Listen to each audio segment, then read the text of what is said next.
Então, pessoal, seja mais uma vez bem-vindo ao canal Cultura Reformada, tá bom? Vou aqui responder, na verdade, ao Dave Oliveira, tá? Ele comentou no vídeo que eu fiz sobre o fogo não pegou, né? E ele perguntou aqui, no caso ele falou, bom dia, pastor, tal. Me tire uma dúvida, reformado e presbiteriano são a mesma coisa, né?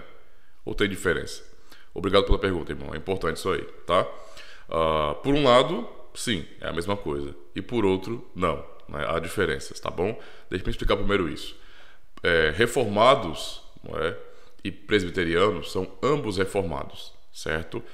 Os presbiterianos, nesse sentido, eles dão continuidade ainda à tradição reformada, tá? Eles ainda subscrevem, não é? E na verdade até usaram os documentos reformados do século XVI, que foram uma grande influência nos padrões de fé de Westminster. O ponto é esse então: reformados, tá bom? Eles têm algumas peculiaridades na doutrina, certo? Por exemplo, uma ênfase na teologia do pacto e a consequência disso, que é a aplicação, certo, de todo o conceito da aliança na família, na igreja, inclusive com relação aos próprios sacramentos, né? Então a compreensão dos sacramentos para os reformados é uma coisa só.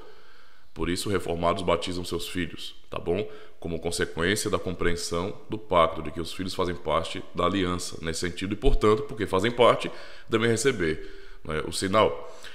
Então, presbiterianos continuam desse mesmo jeito, tá bom? Então, nesse sentido, os presbiterianos são reformados, ou pensando no contexto onde surgiu o presbiterianismo, que era o contexto puritano no século XVII, não é? Os puritanos, não é, daquele período, que eram presbiterianos, eles eram os reformados ingleses, os reformados escoceses, entende? Então esse é o ponto aqui, tá? Então, nesse sentido, presbiterianos e reformados são todos reformados, ok? Isso aí é o básico, o tranquilo. Agora, há diferenças? Claro, há diferenças, tá bom? Se você for dar uma olhadinha, por exemplo, nos nossos padrões doutrinários, não é? Dos nossos documentos confessionais, que são as 3 formas de unidade, eu digo isso dos reformados, certo? E fizeram uma comparação com os padrões de fé de Westminster, vai perceber que tem uma diferença de abordagem, vai perceber que tem diferença, não é, nesse sentido, até mesmo das explicações das doutrinas. E por que essas diferenças? Não é? Por que essas diferenças? Justamente por uma questão de contexto. Se você vai para um culto reformado, uma igreja reformada, por exemplo, você vai perceber um culto bíblico, tá?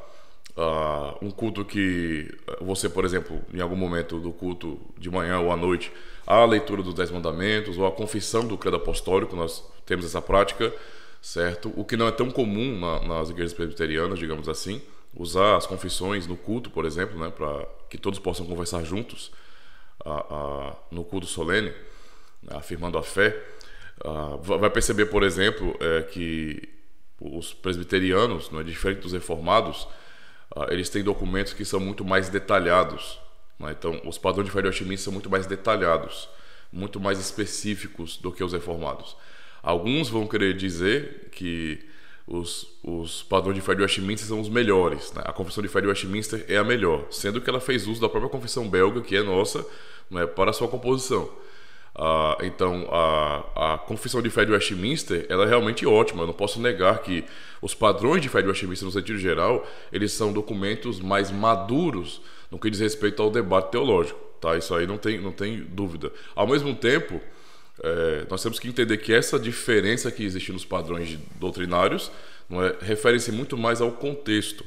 No século XVI, quando os documentos reformados, as 3 formas de unidade, foram elaborados, o objetivo dos pastores e teólogos era justamente consolar aquelas pessoas. O contexto era um contexto de debate contra católicos romanos, principalmente, e para também diferenciar os reformados dos anabatistas, não é, ou dos próprios luteranos. E esse tipo de postura, não é, trouxe também perseguição. Muita perseguição veio contra os reformados por conta das ações radicais dos anabatistas, tá? E o que acontece? Os documentos reformados, então, as 3 formas de unidade, se você for perceber, tem um tom muito mais pastoral, tá? Muito, muito, muito mais pastoral. O objetivo realmente é que as pessoas fossem consoladas diante de uma situação de perseguição, de dificuldades, de uma vida que era dificultada por conta de assumir a fé reformada. Então, por isso, o tom pastoral simples, não é? Simples, sem ser específico em muitas coisas, sem entrar em detalhes, digamos assim, sem ser lógico demais, não é? Não, o foco era ser pastoral. Por isso que os documentos das três formas de unidade, nesse sentido, eles são mais simples, mais enxutos, não é? Já é um contexto completamente contrário, então, lá do século XVII, com os puritanos, com os presbiterianos. A Grande Assembleia de Westminster, então, quando se reuniu para essa composição, digamos assim, para a elaboração daquilo que chamam de os padrões de fé de Westminster, não é? Seus objetivos eram outros. Não havia ali a preocupação de uma perseguição, tá bom, por parte dos católicos romanos lá no grande continente, tá? Então, digamos que o debate que estava ali, claro, era muito mais entre os próprios protestantes, não é? Entre os reformados e os anglicanos e outros grupos que você vai vendo ali sendo divididos. Então, no contexto, digamos assim, da ilha, não é? O contexto onde surgem os puritanos, você já tem ali presbiterianos que são reformados, mas você também tem batistas, não é? De várias linhas, não é só um tipo de batista, né? Eu já aprendi isso aqui com os irmãos, tá? Batistas confessionais, tá? Que são chamados batistas reformados. Você tem outros batistas gerais, livres, sei lá. Você tem congregacionais e outros grupos ou divisões surgindo. Então, o debate era muito mais dentro do próprio protestantismo. E isso exigiu, com certeza, não é, dos puritanos ingleses, justamente um tipo de documento ou confissões que fossem muito mais específicas, tá bom? Que fossem muito mais, eu não vou dizer claras, mas que elas fossem muito mais detalhistas.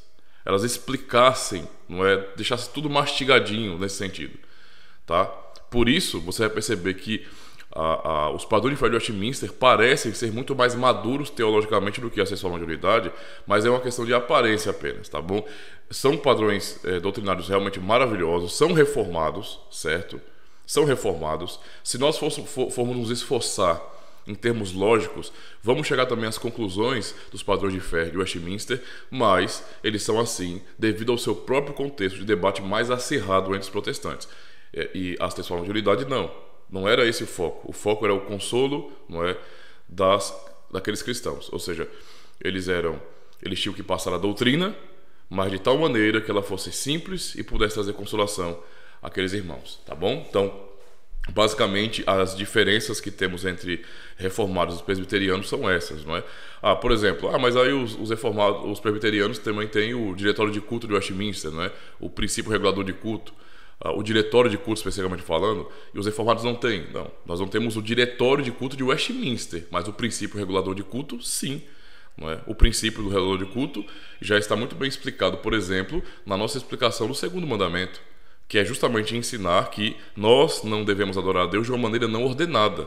E baseado nesse princípio é que nós vamos desenvolver o culto reformado, tá bom? Que é do mesmo jeito, nesse sentido, né, com a mesma lógica do culto presbiteriano, tá bom? Agora tem um detalhe importante.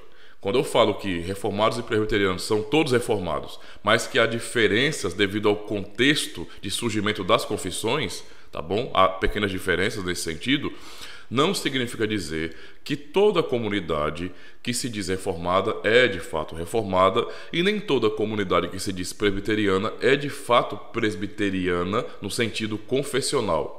Não estou falando do sistema de governo, não, porque nesse sentido todo mundo aqui, tanto os reformados também são presbiterianos nesse sentido, não é? Porque tem um modelo de governo presbiteral. Então não é isso que eu estou dizendo. Não estou falando de modelo de governo, estou falando sobre tradição guardada, não é? Confessionalidade. Então, nem toda comunidade que se diz reformada é de fato reformada. Como é que eu sei disso? Porque eles usam o nome reformado, mas como status. Eles não têm confessionalidade. Não subscrevem essa forma de unidade, então não são reformados, não é? E os presbiterianos do mesmo jeito. Se uma igreja tiver ali e tiver o nome Igreja Presbiteriana do Brasil, ou sei lá, qualquer outra aí, não é? E não houver, nesse sentido, essa identidade confessional na igreja, tá bom? E as confissões forem tratadas somente como uma mera tradição da igreja, está ali uma prova evidente que aquela comunidade não é realmente reformada e não é presbiteriana nesse sentido, no sentido confessional, fiel à tradição puritana, tá bom? Então tem essas nuances aí. É bom investigar, é bom observar se realmente tanto uma igreja reformada como uma igreja presbiteriana são de fato confessionais, porque se não forem, não é? Não vai, cara. Entendeu? Então, mais ou menos isso aí. Espero que tenha dado para entender algumas diferenças. Tá bom? Simples e também porque nós somos informados. Valeu, meu irmão.